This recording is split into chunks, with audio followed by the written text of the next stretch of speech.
Hello everyone. Welcome to Transform Asia to Digital Service Society. We have invited government leaders to join us for this forum.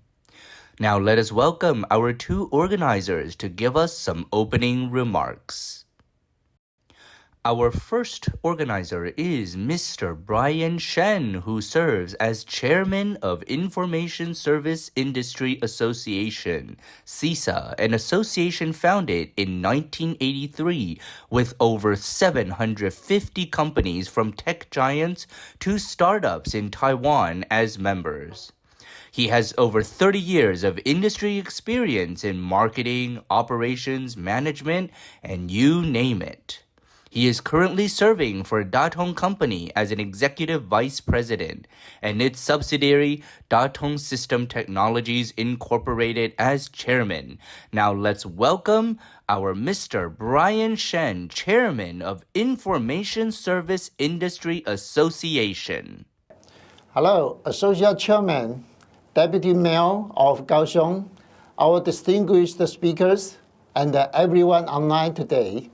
Good afternoon. I'm Brian Shen, Chairman of CISA from Taiwan. In 2025, 40% of global GDP will come from the digital economy. Digital software, service, and the business will be mainstream. Since becoming the chairman of CISA in 2020, I have helped the government in digital strategy development and promoted industries to digital transform, expand the market and the member services. Taiwan will soon have a Ministry of Digital Development. This means that the government has acknowledged the trend of digital development and has organized the department to help the people and the industries. In order to drive Taiwan's digital economy industry, the Executive Yuan has integrated business related to information security, communications, information, the internet, and the broadcast from different departments under the Ministry of Digital Development. The ministry will be the leader of the country's digital department. It will plan the basic engineering and the environmental preparation for digital transformation of industries, the government, society, and the daily life of the people. I'm really happy to be able to invite government, representatives, and the industrial leaders who are promoting digital transformation and a smart city from Taiwan, Thailand, Malaysia, Vietnam, and Korea to join this forum. Transform Asia to Digital Service Society to share their results and experiences. The tech trends of the ICT industry is vital to the constant development of economy. Many countries and the cities are devoted to the development of digital economy and the smart cities. In the Asia-Pacific, there should also be an integration of countries, resources, and a move toward the development of regional economy through the collaboration between the government and the society, drive a digital transformation of industries to write the next chapter of technology industry. Lastly, I would like to thank everyone for coming today. I hope that the online forum today, Transform Asia to Digital Service Society, will be of greater success. Good health and prosperity to everyone. Thank you. Now, let's welcome our other organizer, Mr. David Wong, who currently serves as the chairman of the Asian Oceanian Computing Industry Organization, ASOCIO, a tech federation comprised of tech associations representing 24 economies throughout Asia Pacific, which covers over 25,000 tech companies and represents $800 billion of digital revenue in the region. He has more than 30 years of track record and experience in information technology and logistics. He founded S&T Global Logistics in 2000, where he currently resides as the group's CEO. During his tenure, he has won numerous awards, including CEO of the Year, the Brand Laureate Award, to name a few. He's an advisor and past chairman of PICOM, the National ICT Association of Malaysia and Outsourcing Malaysia. Now let's give a big round of applause and welcome to Mr. David Wong, chairman of the Asian Oceanian Computing Industry Organization. Mr. Brian Shen, chairman of CISA, Mr. Charles Lin, the deputy mayor of Kaohsiung City Government, distinguished speakers, ladies and gentlemen. First and foremost, I would like to extend my appreciation to CISA for inviting me to provide an opening remarks for today's Transform Asia to Digital Service Society Forum. It is indeed a privilege, and I believe this session will be very beneficial for all the viewers who are attending virtually as well as physically. ASOCIO represents 24 economies in the Asia-Oceania region, both on the development of the tech industries. The 24 economies represents more than 10,000 members, as well as a revenue exceeding 800 billion in the region.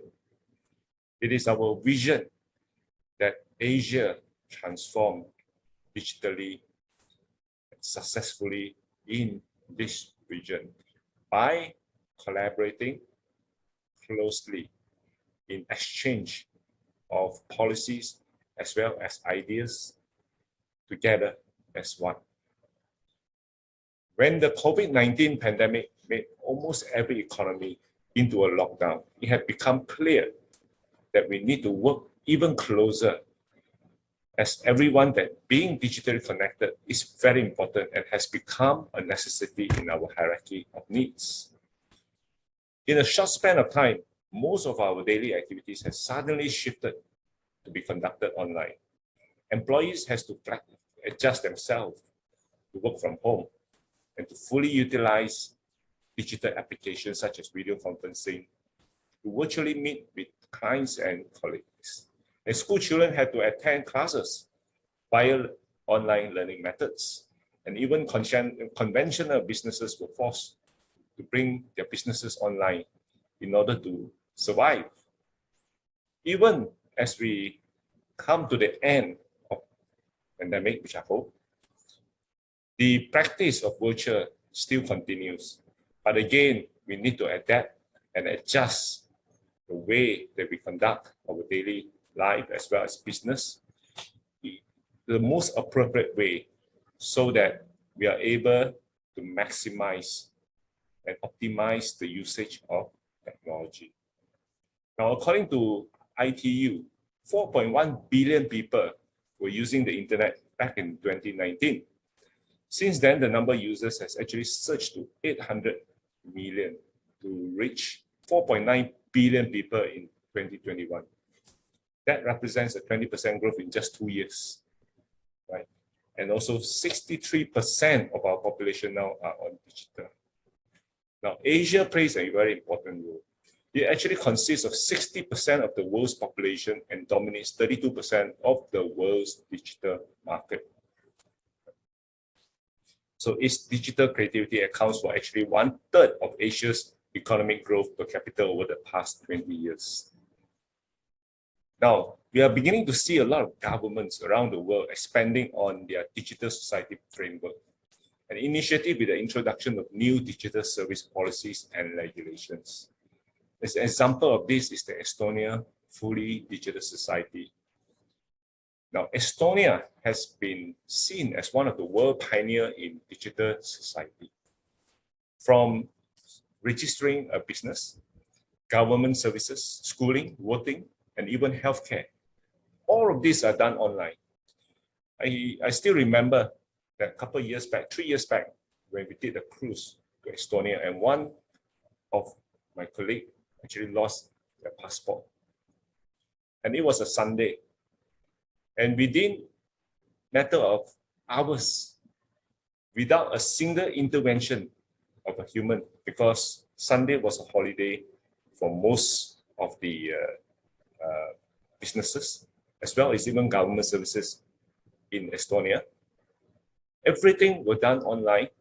He's able to generate his police report, reporting the loss of his passport, and continue his journey into the cruise, and moving on to the next country to lodge in to recover his passport.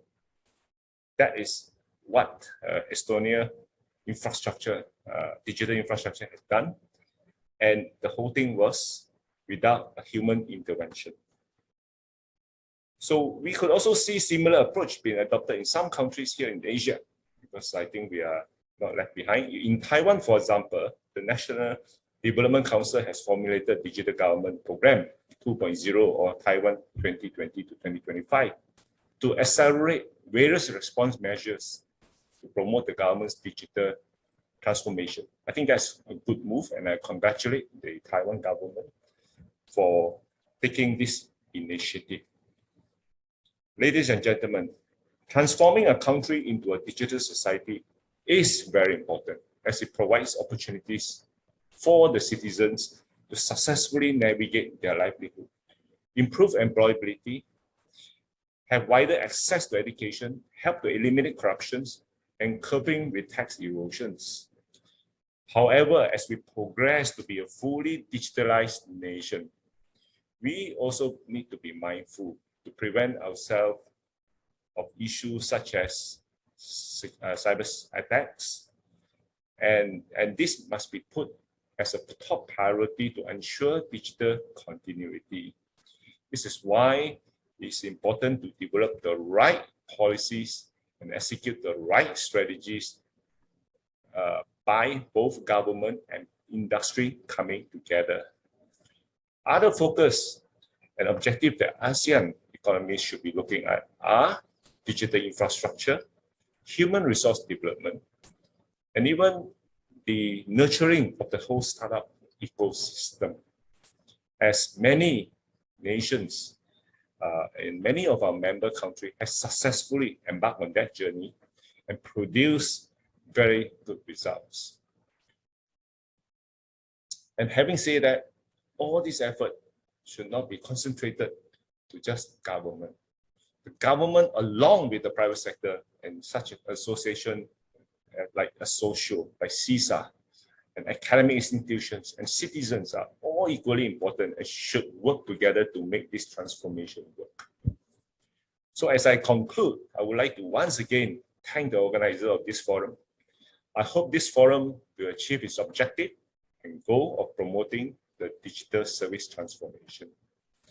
I believe organizations such as CISA and ASOCIO can contribute to the digital development of its member economies by establishing a monitoring mechanism to oversee the implementation of various initiatives in order to positively impact life. With that, I conclude, and I wish everyone a fruitful conference. Thank you. Thank you to our two organizers, Mr. Brian Shen and Mr. David Wong, for giving us their opening remarks. Today, we have 5 leaders from the Asia Pacific to share their vision and experience of digital transformation and smart city development with all of us. Now let's welcome our first speaker. Now let's welcome our speaker from Taiwan, Mr. Charles Lin, the Deputy Mayor of Kaohsiung City. As the Deputy Mayor, he directs many of the smart city projects in Kaohsiung and is committed to promoting a people-oriented, technology-driven, and sustainable smart city. Kaohsiung City was awarded in 2022 by the 5th APEC Energy Smart Communities Initiative, ESCI, through Best Practices Awards Program, the gold medal in Low Carbon Model Town, and was also a winner in transportation for transport infrastructure and public safety through data-driven policing by the IDC Smart City Asia Pacific Awards, SCAPA. Now put your hands together and give a big warm welcome to our Mr. Charles Lin, Deputy Mayor of Kaohsiung City. Distinguished guests, ladies and gentlemen, my name is Charles Lin, the Deputy Mayor of Kaohsiung City. Today, I will share with you how we developed Kaohsiung into a smart city.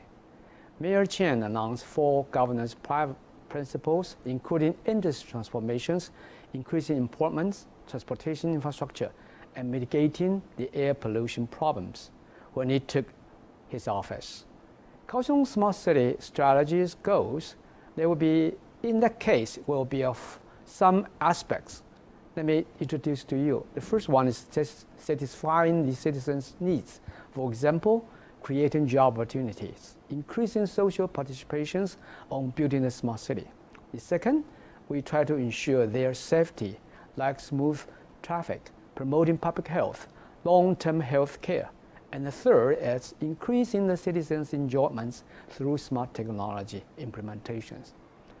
Kaohsiung Smart City provides people-oriented innovative applications, transforming the industry with the help of smart technology, with the goal of facilitating a better living environment with economic, societal, and environmentally sustainable developments for Kaohsiung citizens. Kaohsiung, for more than 5 decades, is namely focused on traditional industries such as steel, petrochemicals, agriculture, and fisheries. The chemical materials industry such as CPC, steel industry as the Taiwan Steels, and electronic companies like ASE Group, they are all account for 65% of Kaohsiung in manufacturing industry productions. But they are transforming.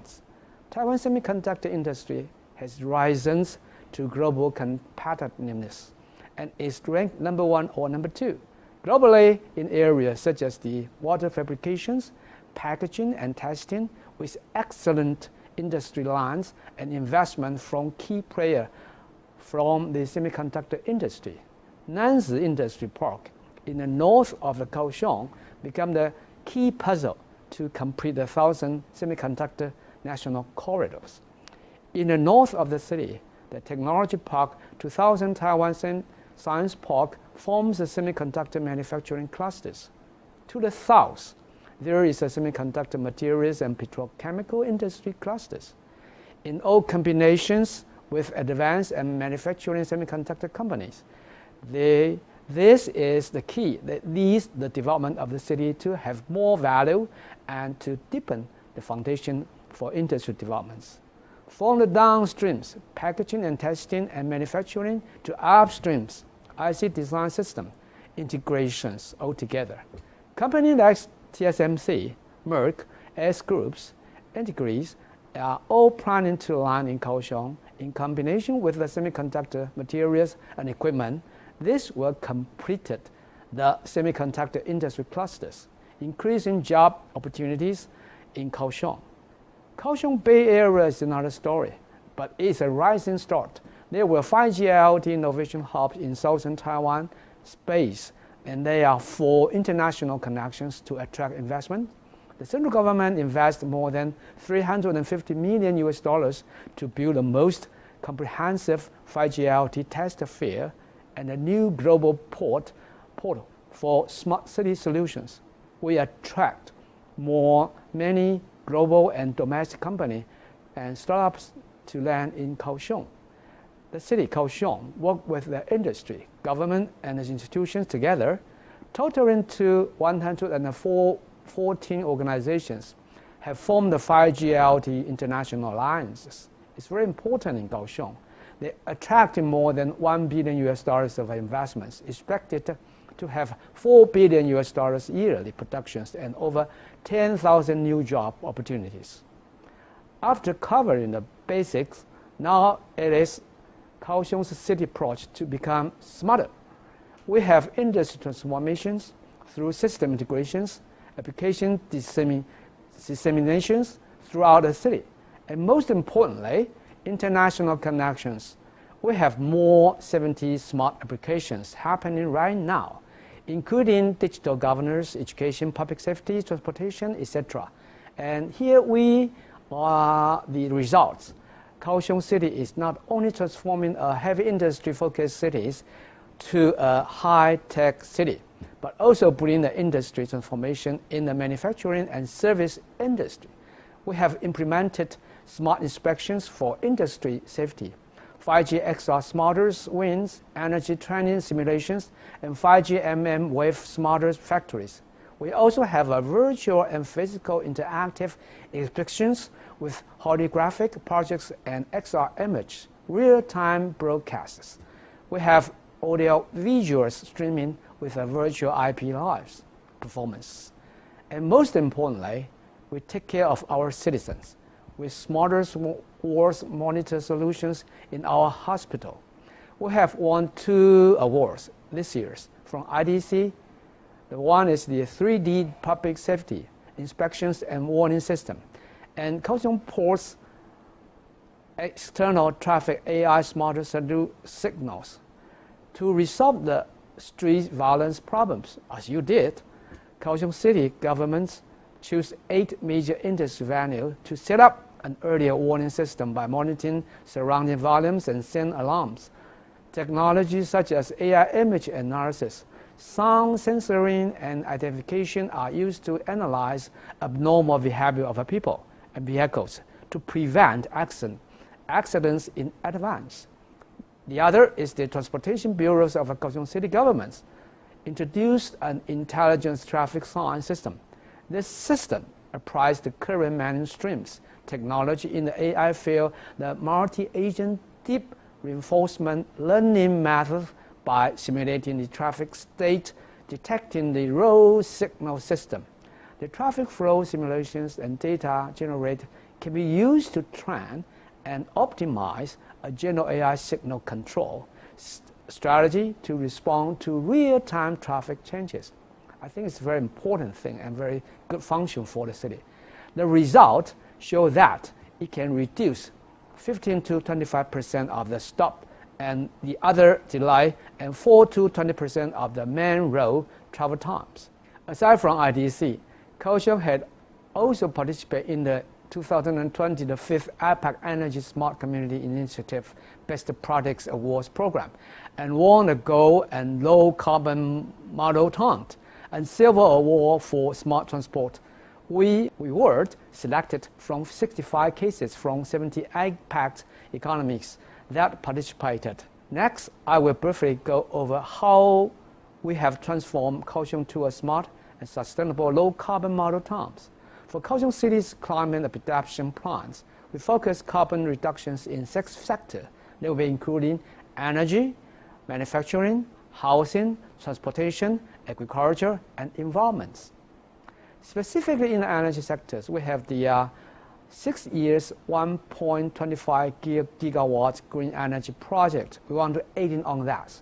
In terms of emissions sources, industry sector is the main sources which emitted over 80% of the GHGs each year, followed by residential and commercial transportation and waste sectors.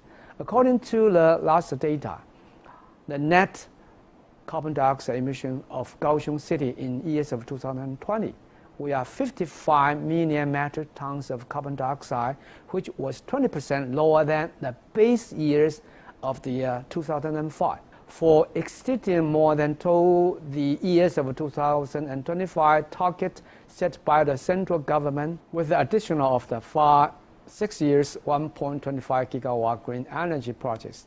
This will speed up Kaohsiung's energy transformations to include over 4 gigawatts of photovoltaic systems, with the goal of the net zero emission in 2050. Green energy also leads to positive effects as an incentive to attract the investment of high-tech companies, which had joined the RE100 projects. Currently, there are many international landing semiconductor companies, such as TSMC, Merck, S Groups, wind, agrees, and so invest in Kaohsiung. Other local companies are also promoting ESG, low carbon and green energy saving movements. Our city level EMS management system perform management over 3 billion kilowatts of green energy. It has this great feature as following. Number one, the scale of the energy scale cases management performed in the largest in Taiwan. Second, a variety of renewable energy generating. They were including rooftop, ground, water, surface, and fishery and electricity symbiosis through solar photovoltaic, hydraulic, or biomass energy generations. The third is we try to energy efficiency to get it up and get it higher. The energy conservation through signal platform. The fourth, in the futures, we want to implement the renewable energy certificates and renewable energy matching and trading mechanism in the futures, and encourage the local generating units using renewable energy in line with the future trend of carbon taxes. As you can see, we have participated in numerous international events and forums in 2021. We were invited to 2021 APEX in Australia, Creative Bureaucracy Festival in Berlin. We also collaborated with our sister city, Da Nang City in Vietnam for Smart City Summit sessions, and cooperative with Selangor State in Malaysia, Slovakia for exchange forums. We were also invited to EBRD's Green Cities Framework exchange forums with Almita City in Kazawa. Lastly, we also host international forums during the Smart City Summit and Expo in years of 2020. This is how Kaohsiung City is transforming to digital service sector society and to connect internationally. Kaohsiung City, my city, is hosting the Smart City Summit and Export, which is the Asia's largest international smart city export in years of 2023. We welcome you to come to Kaohsiung, and we plan to highlight Kaohsiung smart city applications, and the places will be located in Kaohsiung Bay Area 5G IoT Innovation Hub. When you come to Kaohsiung, you let me know, and you will discover that the whole of the Kaohsiung city, in fact, it's an expression of a reality. Thank you very much. Let us welcome our next speaker from Thailand, Dr. Passakon Prathombutr, who serves as the Senior Executive Vice President of the Digital Economy Promotion Agency DEPA, to manage the mega flagship projects like the Smart Cities and the IoT Institute in Thailand. The DEPA aims to support the development of digital industry and innovation. It will promote digital technology adoption to benefit the nation's economy, society, culture, and security according to Article 35 of the Act, a commission whose members are appointed by the Minister of Digital Economy and Society. Now let's give a big round of applause and welcome Dr. Passakon Prathombutr, Senior Executive Vice President of the Digital Economy Promotion Agency, DEPA. Distinguished guests, ladies and gentlemen, my name is Passakon Prathombutr, the Senior Executive Vice President of Digital Economy Promotion Agency, or DEPA, Thailand. We are the government agency that are driving the smart city under the Ministry of Digital Economy and Societies. So I'm glad to be here for the ASOCIO 2022 MTV Taiwan in the keynote speaker in the topic of the city transformation in Thailand.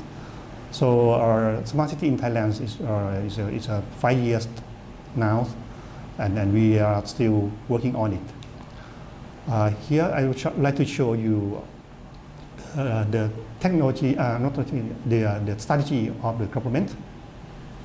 So in Thailand we have 77 provinces, and we develop the smart city, not the whole province, because under the province there are many requirements, many zones.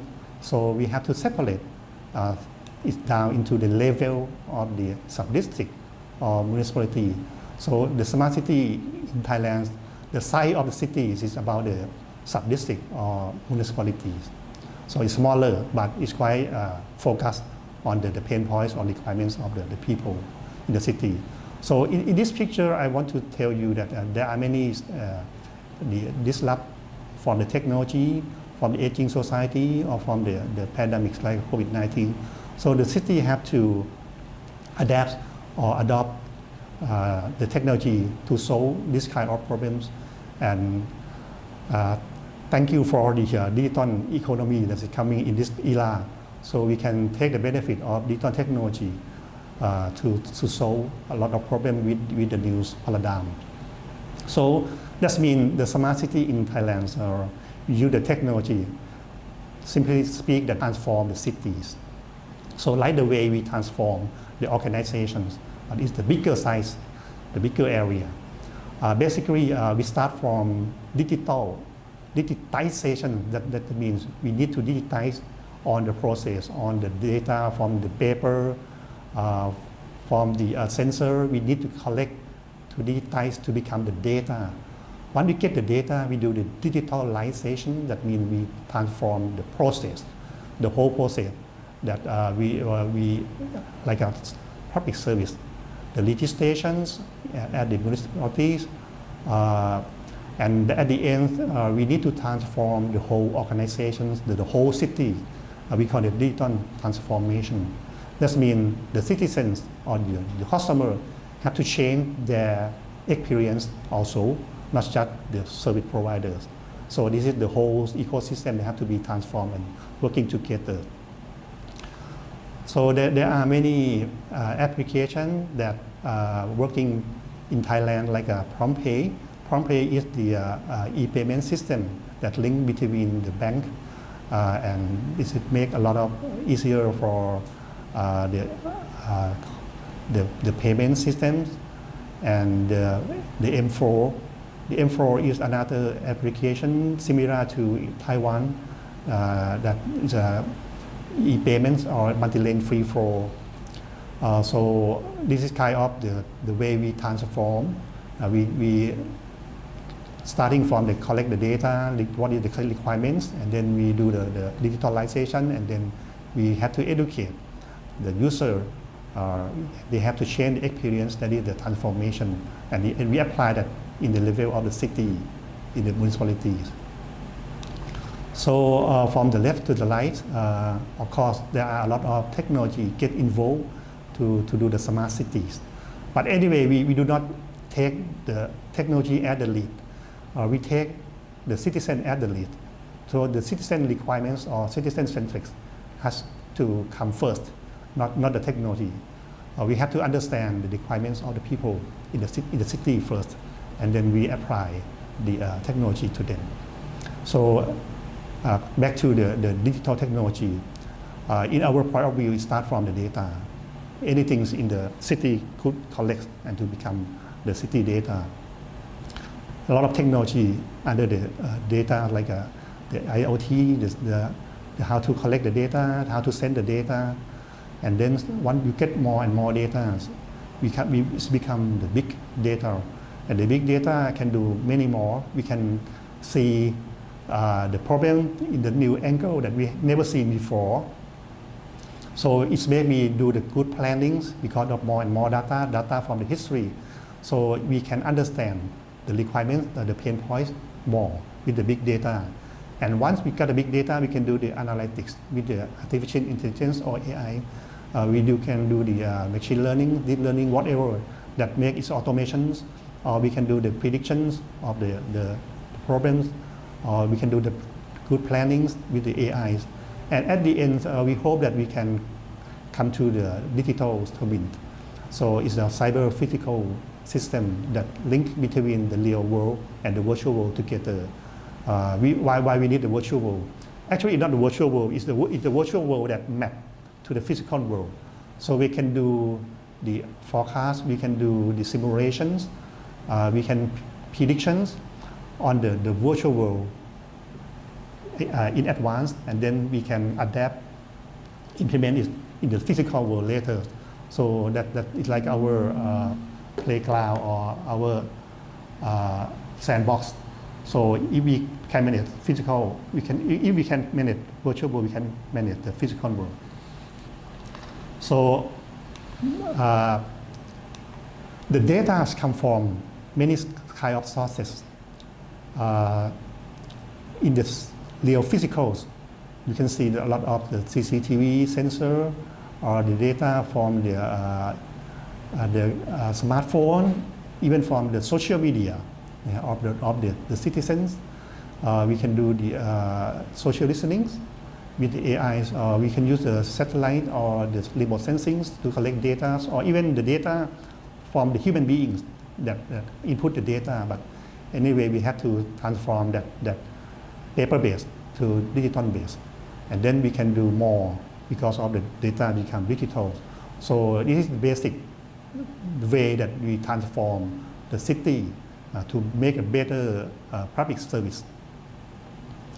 And this is some picture from Dubai World Expo.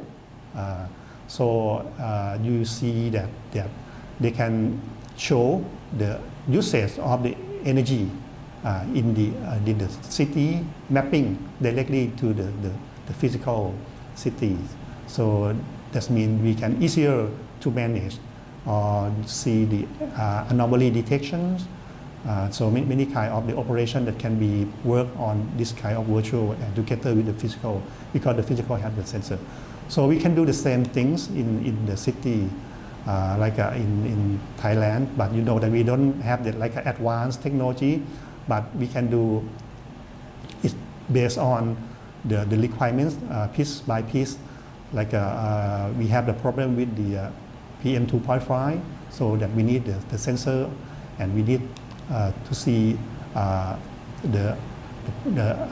do we spot the problems, and how do we plan the policy to avoid the PM 2.5, the public transport, using the applications to call the taxi. In this is the picture is in Chiang Mai. So we have a different kind of the taxis. So I want to show that it have to align with the culture, with the people, not because we need the technology, but we need to answer the requirement, and then we try to embed the technology to match the lifestyle or the culture of the people. We want to keep the culture. There are a lot of the technology today. It's maybe not involved in the digital technology. It could be something like the bicycle lanes or the waste management using the biotechnology. But anyway, everything have the data. So the data or digital data get involved because we don't need to collect the data, so we can do the forecast, we can do the plannings later. Anyway, how to make it sustainable is also a major key. What is the budget come from? It could be come from the tax, or it could be from the government working together, PPP with the private sector or the startup. So we want to find the sustainable way, good business models. So we welcome the technology from abroad. Like from Taiwan, if you have some kind of the platform, you can work together with the local company here to do some service here for the local, and you can extend this service outside Thailand, let's say to the Cambodia or Laos or Vietnam, and use Thailand as the base. You know that the Thailand have the strategy called the Thailand 4.0. It's a value-based economies. That is a big picture. And it's an agenda-based. But smart cities, at the opposite way, is a bottom-up, it's an area-based. We develop the smart city with a smaller area, and it's easier, and it's quite answer directly to the citizens. So at the end, we meet the Thailand 4.0. If we success the smart city in each particular city requirements, that means we succeed the Thailand 4.0 at the same time. But it's the bottom-up, not the top-down approach. The law of DEPA, we are the major organization of the government that drive the smart city. You may see the logo in the middle of the picture here is a Thailand Smart City Thailand logo. The logo is belong to the steering committee of the smart city. I will show you later. So DEPA, we are the driver because we are the office of the smart city, and we link the policy, player, the supply, and the demand together, and the whole stakeholders. Let me show you this one first. So in Thailand, the Prime Minister have set the National Smart City Steering Committee chaired by Deputy Prime Minister. And we have the subcommittee and working group.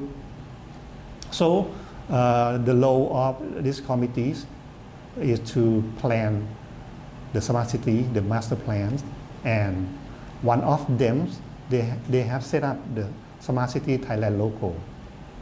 Back to this one. From left to right, any city in Thailand, maybe the size of about municipalities or 10,000 of the population. Any city that size can apply to become the smart city and to get the Smart City Thailand logo. So DEPA, you see DEPA in the middle. We are the secretariat of the National Steering Committee. So we collect the proposal from the cities, and then we do the evaluation. So we have set up the criteria. If the cities pass the criteria, they get the Smart City Thailand logo, and they can claim the benefit or incentive from the government, like a tax exemption from the BOI or Board of Investment, or the budget from the government, or the sandbox, regulatory sandbox. So they can do some experiments. So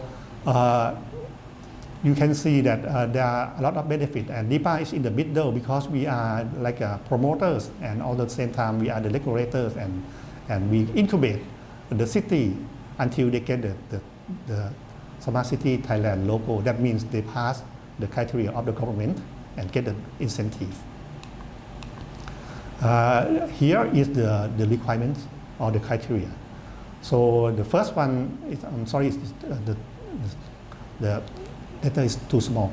The first one, that the city have to set the vision. We want to know what they want to become. The one, if the Phuket is one of them, they want to become the world-class tourist area. So they have to state that in the visions. And the second is the infrastructure, both physical and digital infrastructure. They have to define what kind of the infrastructure they want to invest in the cities. So the government can plan for the budget for them. And the third one, because we drive the city with the data, so every city have to prepare the city data, and we create the city data platform to make it easier for them to find the data catalog, to exchange the data, and to governance or secure the data. So we do have some kind of manual for the city to develop the city data platform. Number 4 is the solution. So the city have to submit the sub-project based on the pain points or the vision. So we need to know what kind of the technology or solution they need to bring to the cities. We have 7 dimensions of the area of the smart city. I will show you later. And the last one is the sustainability models, how you make it sustain, like the PPP with the private sector, or you invest with the tech government, local government. So we have to find out, and you have to fill out these sustainability models. And here are the 7 dimensions for the solutions. So we classify it into 7 dimensions, beginning from the smart environment.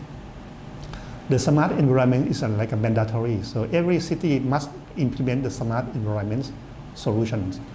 But the rest of them is depend on the context or the requirements of the city. So the city can pick 4 of them or 2 of them, but smart environment has to be one of them. Some cities like Phuket, they submitted with 7-dimension area. The area includes the smart environment, smart living, to make safety for the people, smart people, to educate people in the city, smart governance to make it like a transparency for the governments, local government, smart economy to drive the economy in the local area, smart mobility, smart energy. So these are the smart city, and we have the criteria. They have to set up the goals to meet this kind of criteria.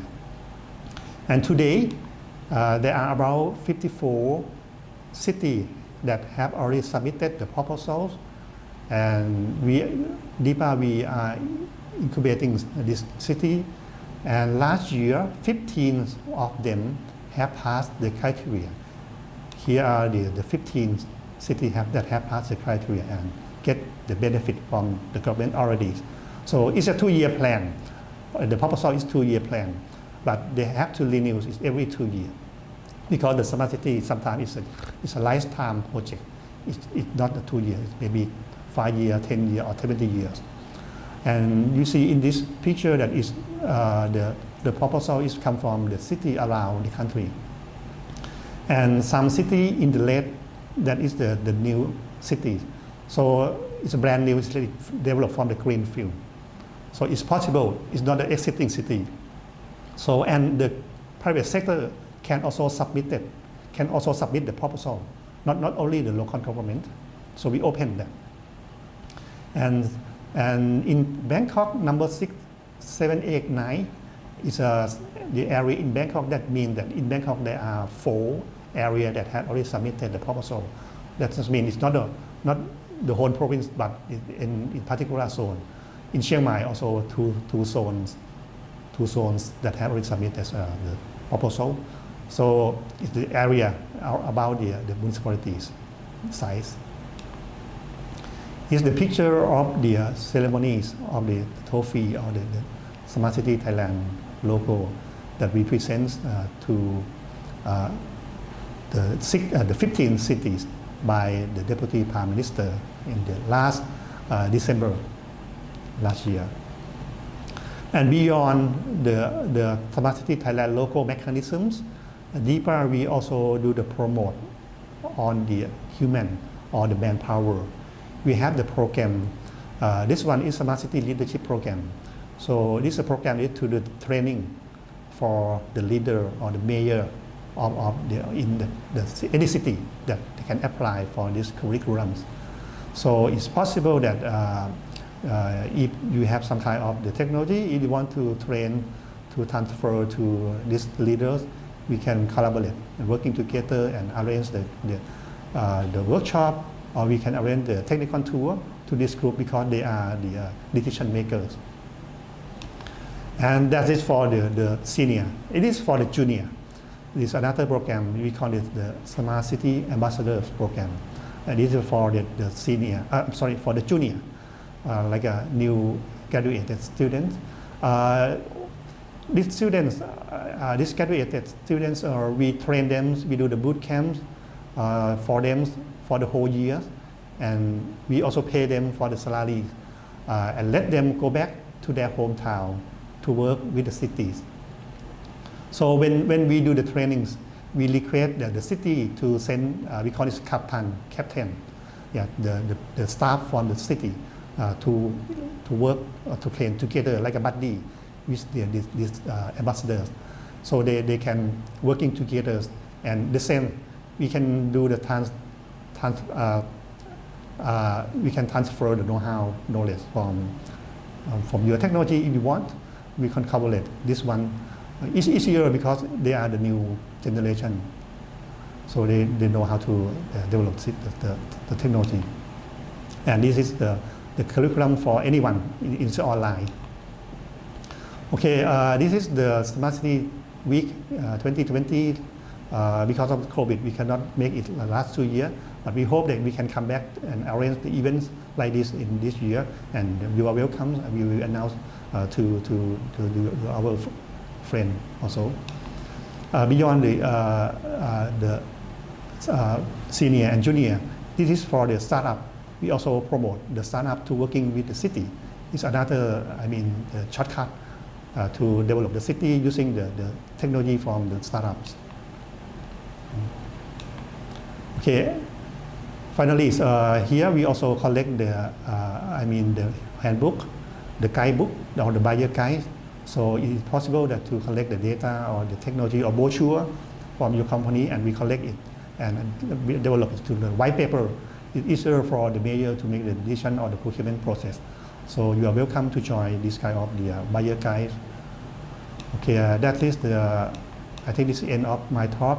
If you want to see more, you can take a look at this Smart City Handbook in the link here. It will tell you everything about the Smart City in Thailand.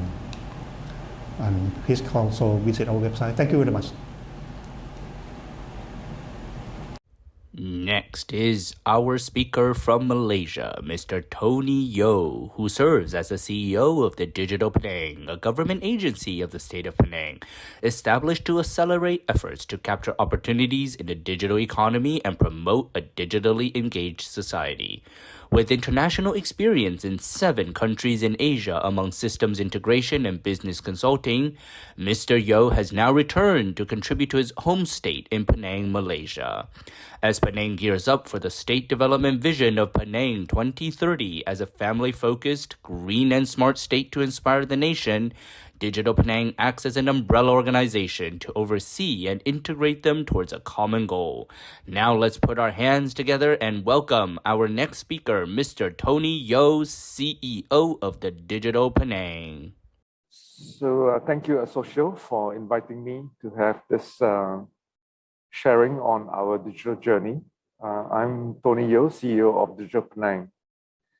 So as you know, Penang is an island comprising of 300 square kilometers, an island, and a mainland, which is about 700 square kilometers. Our population is about 1.78 million people, and we are predominantly a manufacturing hub, especially for semicon and high-tech and medical devices.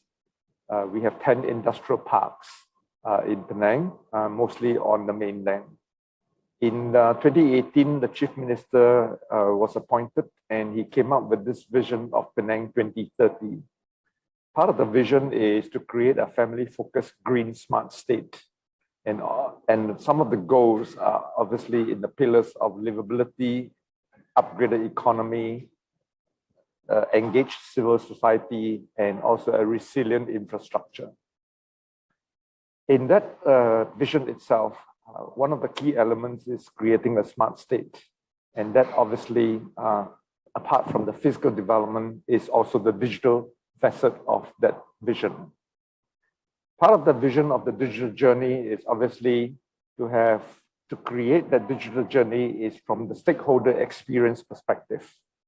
Can you please hold on?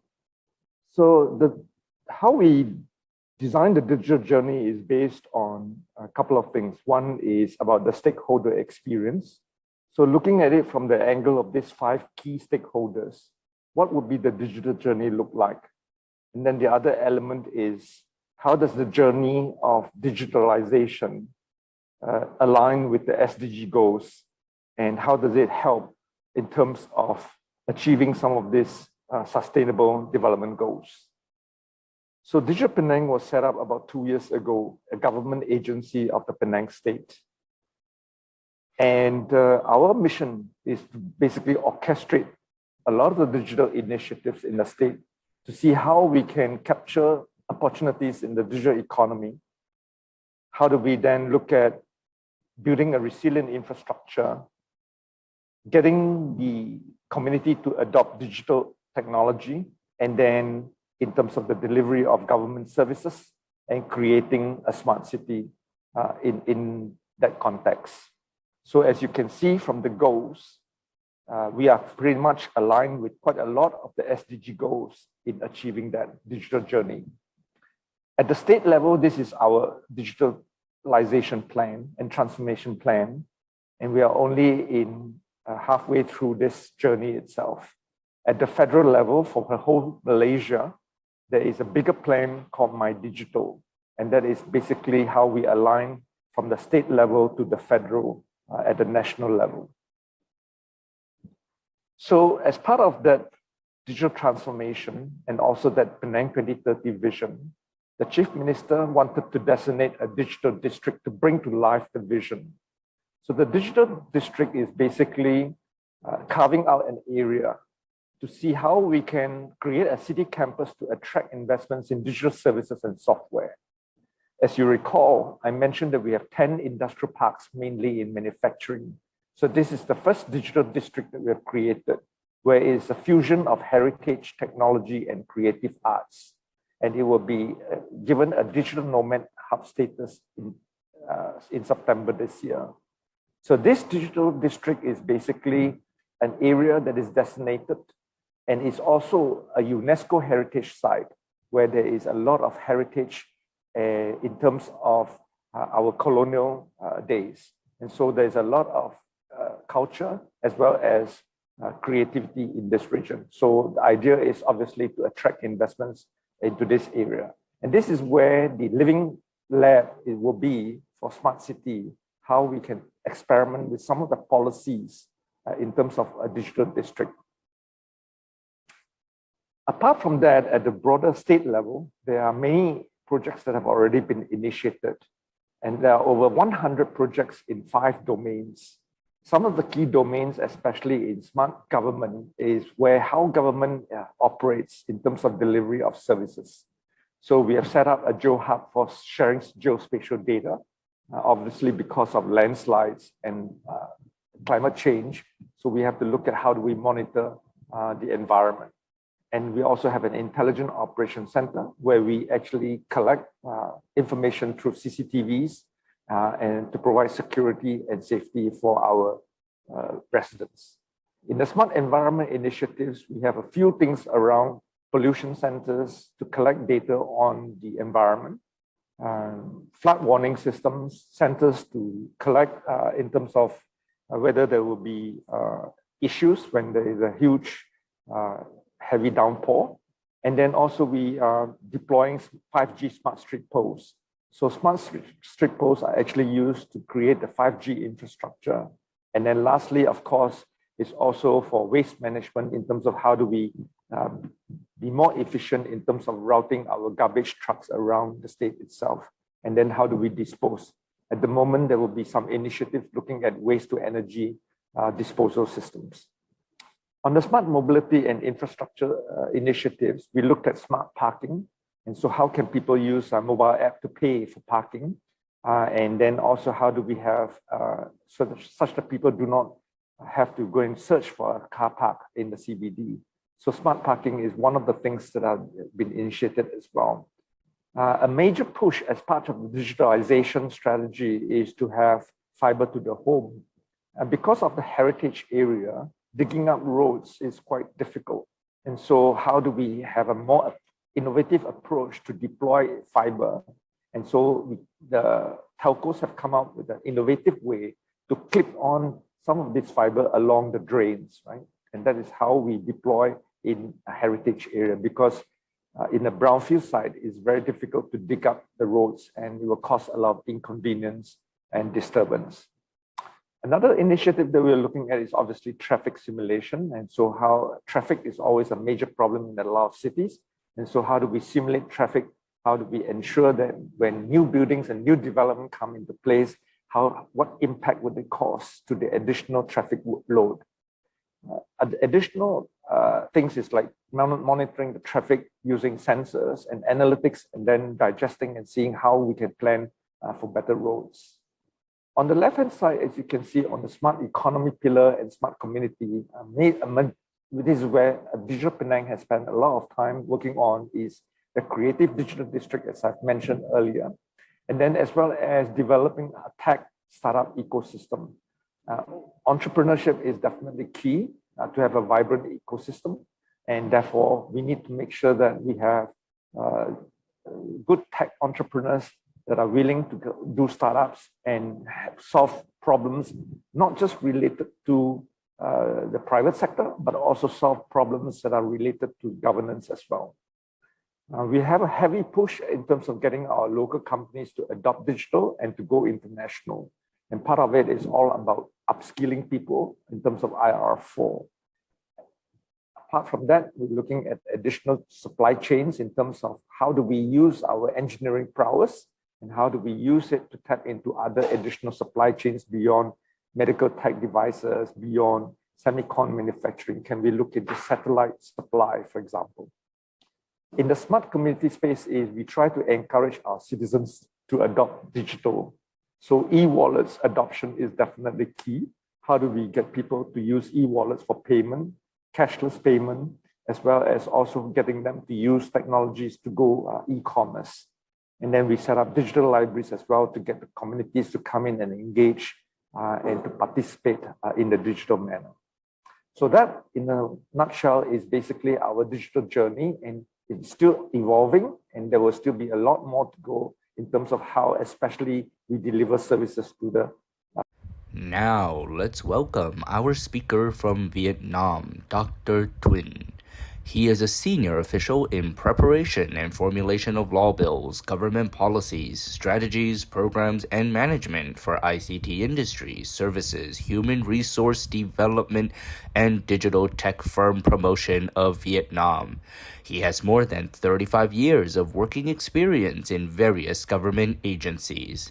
He has also served as a manager, consultant, and lecturer in various international IT projects in various international organizations and universities. He received his Doctor of Philosophy degree of Information Technology from Monash University in Australia, his Masters of Science in Health Development from Chulalongkorn University in Thailand, and an Engineer of Applied Mathematics from Hanoi Science and Technology University. He's published more than 20 books, book chapters, journal articles on knowledge economics, IT, and sustainable development in international and national publications. Now let's give a warm welcome to our speaker from Vietnam, Dr. Nguyen Thanh Tuyen, Vice Director General of Department of Information Technology, Ministry of Information and Communications of Vietnam. So good afternoon, ladies and gentlemen. First of all, I would like to thank you for inviting me to meet the leaders Transformation Asia to Digital Service Society today. My name is Dr. Nguyen Thanh Tuyen, Deputy Director General of the Department of IT of the Ministry of Information and Communications of Vietnam. So in this presentation, I would like to introduce two contents. First, the National Digital Transformation Program of Vietnam, and second, a smart city in Vietnam. So I would like to introduce to you here. Here's Vietnam. You can see that Vietnam is located in the Southeast Asia, and with a population about almost 100 million people. You can see it's a lot of beautiful cities and south. And the government index ranking in Vietnam by UN in 2020. Vietnam ranked 86, moved 2 positions compared with 2018, and it's almost above the global average index. By 2020, the Prime Minister set up the National Digital Transformation. The purpose of this program is Vietnam shall become a digital country characterized by stability and prosperity, and a pioneer in experimenting with novel technology and models. The management and administration is the activity of the government, the production and business practices of enterprises, and the way people live and work are innovated fundamentally and comprehensively. The established digital environment is safe, humane, and all-encompassing. So this program consists of 3 pilots. digital government, digital economy, and digital society. The major targets by 2025 for digital government is said Vietnam would be in the top 70 of the e-government development index, and 80% of public services are online at the maximum level 4, so that the people can access by mobile devices.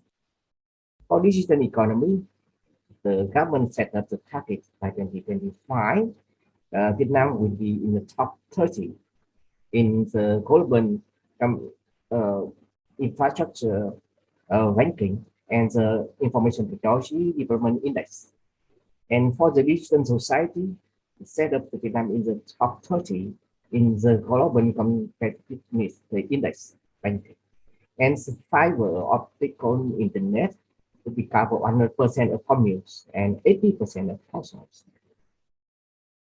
So there are 6 major tasks of the national program to create the foundation for digital transformation. First, we understand that awareness is the most important. So the program must change the awareness of the head of organizations. And also, to maintain the effective functioning of the digital transformation alliance and to create the identity pact for the digital transformation program. Second, to build institutions which adopt sandbox approach and improve the legal framework for new technology, new products, and new economic models. First, to develop digital infrastructure. It's broadband infrastructure, 5G, it needs the connection, IPv6 adoption, and IoT infrastructure. Fourth, develop digital platforms, the national system of electronic identity and authentications. And fifth, establish trust, ensure cyber security and safety. Sixth, enhance the international cooperation, research and development, and innovation in digital environment. So for the development of digital government, the program set up the task and measure as the following. 1. Develop the infrastructure for digital government. Second, to accelerate the implementation of resolution programs, plans, schemes, and projects for e-government development. Third, to establish national data portal, the data.gov.vn, or develop perfect the reporting information system of the government. Fifth, to adopt new technology to provide best experience for users. And sixth, carry out pilot implementation of some services on smart city platform. So for develop the digital economy, the major tasks are first, to develop digital technology enterprises, which target to have 100,000 digital technology enterprises by 2035. And we shift from the non-brand name assembly economy to make in Vietnam brand name products. And we also focus on the development of digital content, digital communication products, advertisement, and creative industry. And fourth, to formulate and implement a scheme for supporting SMEs, enterprises in traditional business lines, and manufacturing enterprises in digital transformation. So also to develop, encourage e-commerce activity, to establish the healthy e-commerce market, and develop value chain-based e-commerce platforms. And so on. So for develop the digital society, we focus on the training of digital transformation experts in different sectors, and also train and retrain leadership skills and digital transformation management skills for the head organizations, and on focus on the enhancing the train of IT bachelor and engineers in university, so that we can introduce the training of new technology, new digital skill. And also we want to integrate science, technology, and mathematics in education by the STEAM and TIMI model. And also we retrain and further training of digital skill for employees. So we focus on 8 priority sectors for the digital transformation. First, healthcare, so that we develop the application like the electronics, medical records, and the hospital information system, and so on. Educations, we focus on the introduction of the IT digital technology for training, education, and studies. And for finance, banking, agriculture, transportation, and logistics, energy, natural resources, the environment, and manufacturing. So that it's these 8 priority sectors. We try to move forward with the technology so that we can have better efficiency and also the productions and also the value of the economy. And I would like to move the second part of my presentation on the smart city in Vietnam. I introduce to you the Vietnam Sustainable Smart City Development Project for 2018 and 2025, and the orientation to 2030. You can see in the picture, you can see here on the left hand side of Hanoi, capital Vietnam. You can see Ho Chi Minh City in the upper right corner, and Da Nang, the center, a city of Vietnam in the lower right corner. You can see the very famous picture of Phnom Penh. So why we need to have a smart city for Vietnam? Because Vietnam is the very rapidly urbanizing. At the moment, we have about 36 million people living in cities. In the next 3 years, by 2025, we have about more than 41 million people living in the urban area, and it will be about half of the population of Vietnam by the 2030.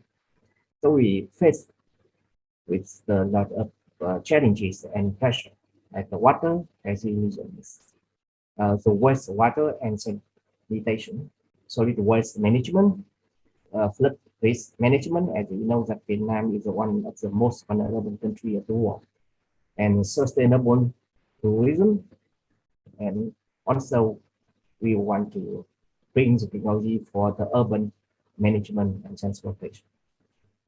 So the smart city project of Vietnam set the goal toward green growth and sustainable development to exploit, to promote potential and advantages, and to improve the efficiency of resource use, and optimally exploit the resources and people, and improve the quality of life.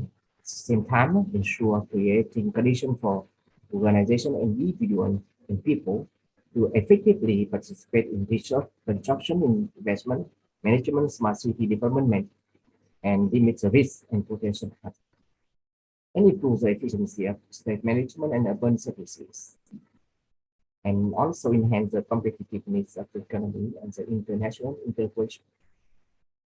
So we set up the task for the smart city of Vietnam as follows: to develop legal framework and policies to guide on sustainable smart city. We form and operate digital urban expansions data system and national urban database. We promote the digital infrastructure and applications for urban development management and the utility for urban residents.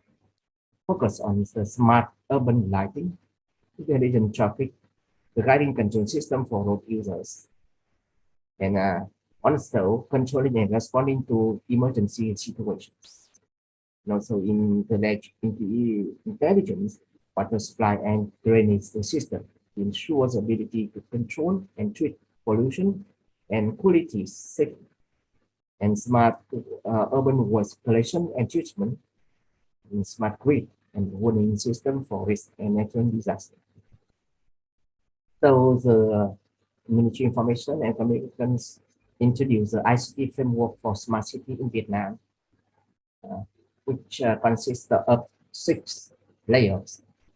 The data collection layer consists of data from sensor and from people. The connection layer consists of public network, private network. Computing and storage layer consists of computing source, reserve source, and software source. And the data and technical support layer consists of the integration of services, data, and data source. The smart application layer consists of the area like e-government, smart city governance, smart tourism, smart agriculture, information security, smart education, healthcare, smart environment, transportation, and other sectors. And last layer, the layer to the user. It includes the citizen, business, government, and other users. So to support through those, we will focus on the setup of Intelligent Operation Center, what we call the IOC, and the security system and other supporting system.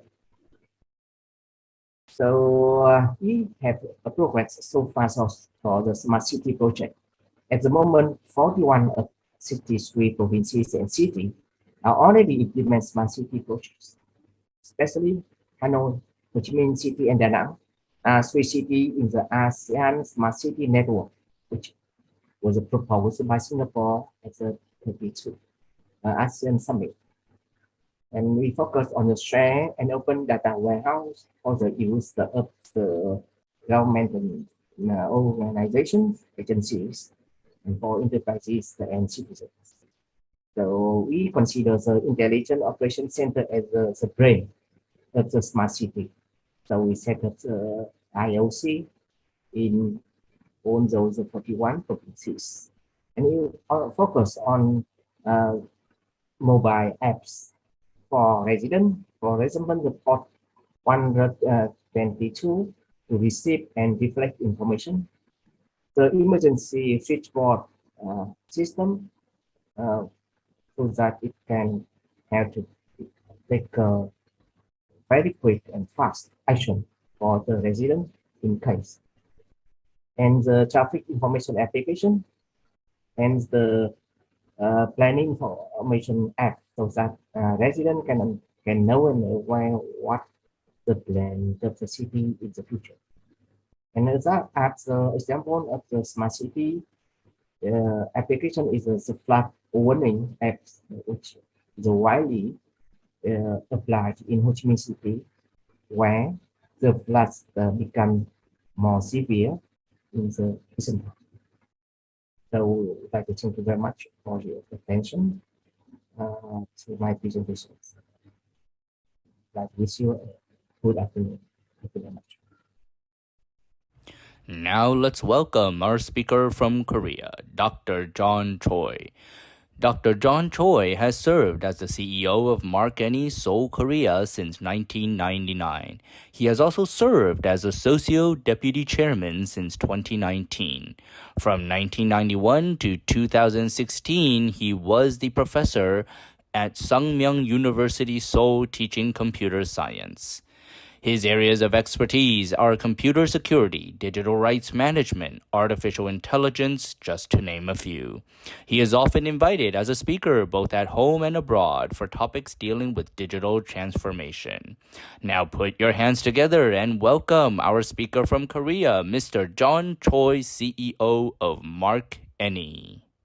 Hi, my name is John Choi. I'm CEO of MarkAny. My presentation is on the digital transformation in Korea. So it's what happened in the past and what is happening right now. So this description may provide some kind of insight to the people who want to set up some national strategic plan for the digital transformation or digital government project. My presentation has 3 different parts. The first one is public service digital transformation because Korea digital transformation has been mainly influenced by government sectors like a digital government or e-government project. So in the first part, I will focus on digital government or e-government project. And then maybe you will see this kind of digital transformation initiated by government sectors widespread out to the other areas, extend its territory to the business and the manufacturing, education, and the culture. So I will describe what happened in these different sectors. And the final conclusion is just one page. So it's very simple is that I can give you my conclusion. As you see in this slide, Korean digital transformation mainly influenced by digital government sectors. The government sector actually is the pulled this kind of a total process. And then it was followed by global company like Samsung, LG, SK, Hyundai. So it has very big influence in business, manufacturing, education, and medical, even culture.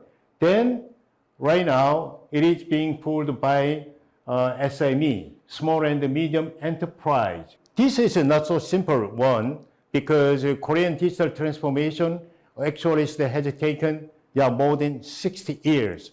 From the 1960s, when we got some military coup, 1961, it has gone through every 10 years, every different step. Each step is like that. At first, we began our digital government project with the digitization of our public administration data, and it moved to the set of very simple single system in the department. And each department, they set up a small digitized system, and then it has been integrated into the one system. It's like this. Year 2000, integrated e-government. Then each department and ministry, their own system is integrated for the one single service system. It is called single stop or single window system. And then it finally moved to the intelligent digital government. The whole of the system was established and integrated to provide very focused service to the citizen people. 2015, we got this kind of slogan, one-stop public service. This is very important change in the digital government project. As you see, because we imported this kind of Chinese public service system from China. We have so many different documents. We have so many certificates. So whenever you have you want to have some service, in that case, you have to collect all of the documents from several different agencies and organizations, and then you have to collect all of this document to put into the one single window. But when we have this kind of total integrated digital government project through the single window on online, we collect all of the data using PKI or user authentication. That is one-stop public service. Finally, 7 years ago, when we have a new government, it's like that some opposition party came to the government as a ruling party. They set up very ambitious plan, like a great transformation of the whole of the country, like a digital New Deal and the Green New Deal and the Human New Deal. 3 components put into the one great transformation. But one of the great transformation is digital New Deal part. Maybe you understand this kind of New Deal came from the terminology of Roosevelt New Deal policy in 1930s. So it's through this kind of digital New Deal, all of your data and the network, all of infrastructure and the IT system is pretty much transformed and move to the next level. That is the aim of this project. So in the Korean Digital New Deal, as accessibility increased and the digital transition happened to the education and the culture and even medical, and then pursued by the government. If you take a look at this one, this is might be very truly digital transformation of our society here. If you collect all of the data from here, it's like called digital dam, data dam, using innovative AI service. Then this AI service has some influence in the manufacturing, like a smart factory, or in the medical AI-based disease detection, or even environment, like a fine dust reduction, even the vehicle manufacturing or energy conservation, and intelligent crime analysis. Very big influence to other areas, like education and medical and manufacturing or energy. So it means digital transformation had a widespread effect. One of the examples of digital transformation in Korea is like this: evolution of online certificate. Maybe some of the countries still you have this kind of scene. Yeah, whenever you have some pension plan, to ask a loan from the bank or some insurance company, you have to make a visit to the pension institution. But if you have online certificate system, you can download this kind of certificate, or you can print at your home, or sometimes you can send this certificate through the online to the bank. So that happened already 22 years ago in Korea. It's like that. Instead of going to some institute to get some print, you can print through the online. But recently, Korea, they began to give the service to a government 24 service. That is a blockchain-based certificate service. It's 24 hours, 365. So when government 24 receives some kind of request of the certificate, this government 24 send that document or certificate to the user digital wallet for the storage, or deliver the certificate to the designated organization. So this is a very important evolution.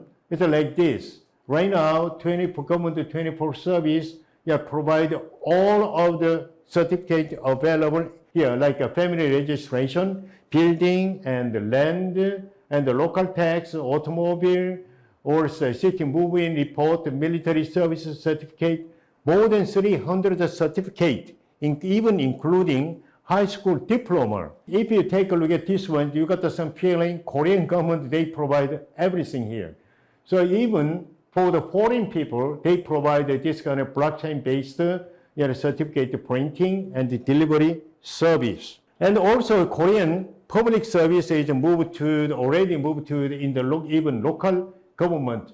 They provide children protection monitoring using CCTV installed in front of the elementary school or crossroad. And the other one is even COVID situation, CCTV automatically detect some of the mask non-wearer and give the notation, give the warning, something like that. The other one is like that illegal garbage dumping. Illegal garbage dumping is pretty important in Korean's local government. So when some lady or some older people, they don't pay the garbage back and they dump out some trash, automatically CCTV detect. This kind of example shows how Korean public service move into the far away. Even missing person finding system will provide this kind of a service. So based on this kind of Korean government service, this service or digital transformation extended its territory to the business and the manufacturing, education, and other areas. Like this, The one example is like electric vaccine certificate. I understand every country, when have the COVID-19, so they got this kind of blockchain-based electric vaccine certificate. But you can see when we have COVID-19, very early times, we already, because we have already installed all kind of infrastructure and the network and the database of the family registration, something like that. Very easily we can implement this one. Very easily we implemented this decentralized ID, blockchain-based ID system, vaccine certificate. Then it has very important impact on our social activity and the production system here like that. If you take a look at this one, in Korea, only 4 months later, Korean all of the manufacturing factory productivity soaring up, increased very rapidly. Then just 1 year later, we got the realist maximum capability production system here. We got the world ranking from 11 to the 8th. Very quickly, we moved to here. And you see this one, around the 10% growth in semiconductor, petroleum, chemistry, automobile. And then it moved to the biohealth, secondary battery, jumping to the new export engine, even cosmetic, agricultural product. So this kind of can happen. And the other one is very noticeable change happened in other commercial sectors here. Because of this kind of digital system extended, we have very rapid, fast growing of digital company. It's like a Naver and the Kakao here. If you take this one, South Korea is the 10 largest firms market cap rank. This is Samsung Electronics, LG Chemical is pretty much Hyundai Motors, very well-known companies. But among 10 largest market cap company, Naver, and we have Kakao. So that is very important change in Korean social life here. Even amazing performance of Kakao Bank. Kakao Bank has established only 6 years ago, but around more than 2 times that Uri Bank. Uri Bank has 130 years history, but Kakao Bank has only 6 years history. Look at this one. This amazing performance comes from digital transformation. Maybe this one is well-known BTS success. It's supported by SNS and YouTube. Very well-known army activities that is supported by digital conversions and digital activities there. So final conclusion is like that. Very simply, many people even they ask the question how you can make South Korea make this kind of very successful implementation as a digital transformation. That comes from the first one is high-level leadership support. In Korea, we adopted the present political system. Even if your political system changes the hands, from the ruling party to the opposition party to the ruling party, still digital transformation or digital government project never changed their hands. I mean, very sustainable Korean digital transformation project. And the other one is very important. I try to emphasize how important of over-investment. Digital transformation itself is like a luxurious item in your society. So whenever we pursue the digital government project, I got several questions. Because I was involved in several digital government projects. I got some questions from the Congress people, even business people, or some ministers. They asked me why we need this kind of over-investment. But I believe this kind of over-investment can lead really good performance or very increased productivity of your society. So that's why I say over-investment is required for the very good digital transformation. And the other one is I want to emphasize this kind of a digital transformation should be very incremental build-up, just one by one. You cannot jump from the scratch to the fully well-fledged digital transformation society. So you have to remember, in Korea, we has gone through around 60 years from the very scratch, like computerization or digitization, to the fully computerized society. So at first you have to set up this kind of hardware and infrastructure, and then build up some database, and all of the data or all of your document move into the computer or EDMS. Then on top of this basic infrastructure, you can set up some business system, and then later you can integrate into the one single service window. So it means you have to move one by one, incremental build-up process is required for the well-planned digital transformation. Thank you.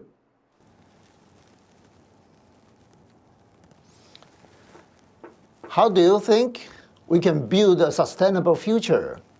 What's next after digital transformation and the smart cities? Please share with us. As previously mentioned, many international and domestic companies have landed in the 5G IoT Innovation Hub, which accelerate industry transformations and create an industry cluster effect.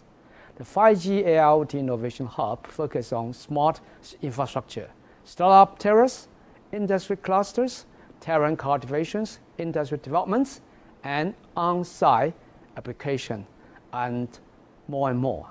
Semiconductor factories in Kaohsiung are planning to open talent cultivations, become the success factor in this industry. Kaohsiung city governments join forces with the well-known university for education programs for talent cultivations in the semiconductor industry. We also provide a great environment for startups' international soft landings. We are also collaborating with the finance sector to open the School of Banking and Finance in Kaohsiung, and cooperators with more 22 finance institutions in Taiwan to cultivate international assets management talents, attracting more than international organizations and funding to come to Taiwan. In terms of smart city applications, we also can help by delivering the whole service package to go abroad. Kaohsiung, Taiwan can help. Okay, with the question that what is the next step after the digital transformation and smart cities? You may heard about the Thailand 4.0. Is about the value-based economy of the government that to drive the country using the new technology. Digital is one of them. So beyond the smart city, we try to be at the hub, the digital hub of the ASEAN. So you may heard that the governments have launched the EEC, or Eastern Economic Corridors, on the east of Bangkok. So inside the EEC, DEPA, we also launched the Thailand Digital Valley, or TDV. The TDV is the area not that big. It's about 12 acres. So in that area, we have 5 buildings, and we have just finished 2 of them with a fully booked, and the rest is the 3 of them is ongoing, but maybe it's finished by the next 3 years. So the function of the Thailand Digital Valley, we want to strengthen the partnership and collaborations among the private sector and academic and in government and in institutions. So with this strengthens, we will build the ecosystem and open platform, and we will support the digital products and service design. So that this area will be the area that we promote the technology and the testing, the R&D, and we hope that our startup will come to join with the global player. So we invite the big companies to invest in this area, so you can take the benefit from the incentive from the government, like a corporate income tax exemption up to 13 years, and lowest personal income tax rate, it's about 17%. And also we provide a regulatory sandbox, like a 5G test bed that you can do the spectrum testing in that area. And also smart visa that you can stay here like for 3 years. So this is kind of the benefit that we want to collect and create the talent for the Thailand Digital Valley. You are welcome to join. So we hope that this is our engine to build up the talents and to become the hub of the digital in ASEAN. Thank you. Well, I think if we look at a sustainable future, we have to look at the economics point of view. And when you talk about economics, there's definitely constraints. And so the constraints that we're looking at obviously will be about land, the non-renewable resources such as water and the environment. So that would definitely be the key considerations in any planning. And especially for a state like Penang, we're a very small state where I have an island as well. So land is a very precious resource, as well as also the water, right? So these are existential resources, and therefore we are constrained by that. And that would definitely ultimately dictate in terms of the growth, the economic growth of our state, or in terms of how we are going to progress into the future. So those will be the biggest constraints that we have. And the other obviously constraint is the talent, because if the environment is not developed in a sustainable and balanced way, then talent will basically not find it attractive as a livable environment, and they will not want to stay because there's no work-life balance. And so that would be what I would think are some of the key factors and constraints in terms of a sustainable future. And obviously this has got to do with the culture, and I guess the newer generation would probably look at it as not so much in terms of the material and consumerism that has happened in the baby boomer generation, but they will probably be looking at what is their impact and their purpose and contribution to the environment and to also the society. In terms of what's the next after digitalization, I don't think digitalization is going to stop. Technology is going to get increasingly more prevalent and pervasive. I think digital technologization, especially in terms of conveniences to modern day life and work, is going to be more important. What probably is going to be challenging is the balance between man and machine in terms of the role of AI and how does it impact our lives. And that would probably be what would be, how do we coexist or work side by side with machines, and how do we tap onto that and to have the next wave of economic growth. Thank you. Thank you very much for your questions. In my opinion, after all and foremost, digital transformation technology must serve to green the economy and society for sustainable growth. Therefore, the Green Growth Strategy for 2021-2030 vision by 2050 of Vietnam states the aim is to accomplish green growth, to contribute to the restructuring of the economy in conjunction with renewing the growth model in order to achieve economic prosperity, environmental sustainability, and social equality. Try toward a green and carbon neutral economy, contribute to the realization of the goal to reduce global warming, with focus on building and maintaining green water, clean air, green energy, green ecology, planning, infrastructure, transportation, and circular economy, and to reduce the greenhouse gas emission and to improve the air quality.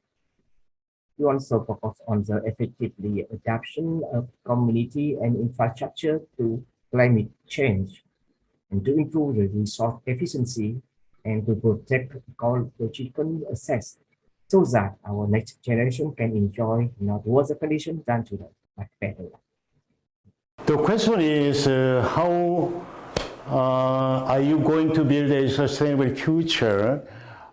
It has a pretty close relationship with the government sectors, change of the government administration. You know, in Korea, we have every 5 years, we have a president election and a new government. It means every 5 years we have a new policy of digital transformation and a new digital government or something like that.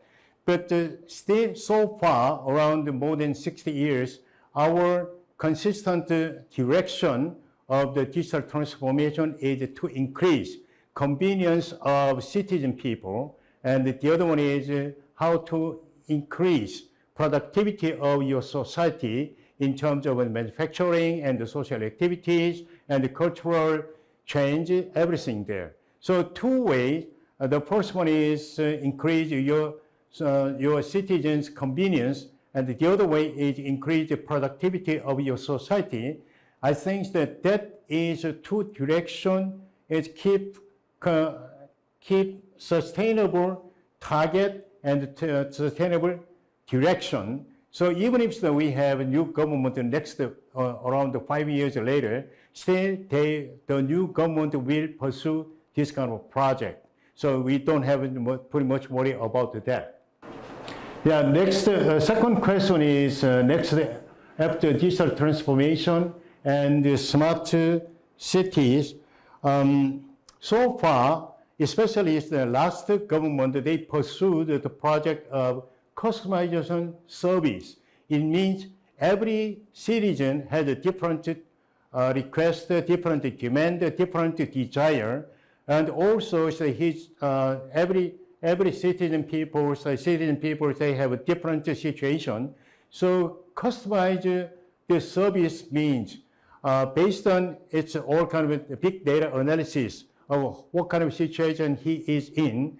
So they can provide all kind of very suitable service. It's a customized service. That is the direction of the last government project. But the new government, still we have only less than 2 months. So we don't know what will happen and what is the direction of the new government, digital government plan. But I'm pretty much sure the direction will be maybe different terminology, different word decorated, but still they try to keep the direction. It's like increase product, increase convenience and also give the customized service of the government, even welfare, even education, even social activity, or some medical service. So I'm pretty much sure, even if this digital transformation is not end of our goal and end of our digital government plan.